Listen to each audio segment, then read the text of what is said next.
my tady vždycky uděláme bábovku dneska. Tak metlej. Protože jakmile dáme cukr do těch 2 vajíček, tak tam dáme ještě vanilkový cukr.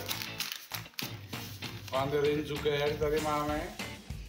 To už je moc, a ty to pojosily, táto. Výborně. A teď budeš míchat. A pozor, je tam to hodně, tak pomalinku míchej. A teď dáme 2 hrníčky polohrubý mouky. Míchej. Já ti to dám za chvilku, jo? Protože za chvilku to bude už. A dáme do toho kypřící prášek. To je moc. A teď to prosím tě pořádně zamíchej. Ale pozor, ať to nevystříkne ven. Si ten... To musíme tak zaspívat. Do nádobu. Tato naschla.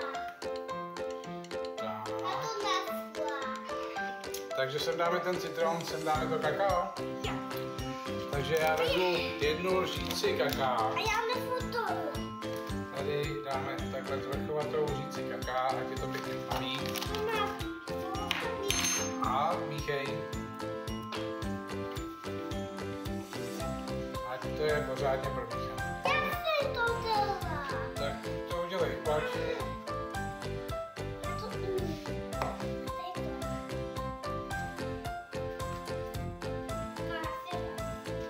Tak si pojď stoupnout na tu chvíličku.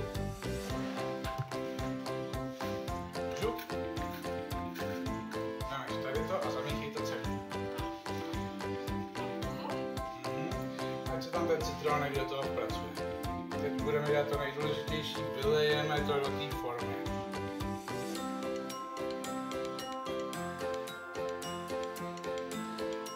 Necháme si ještě kousek.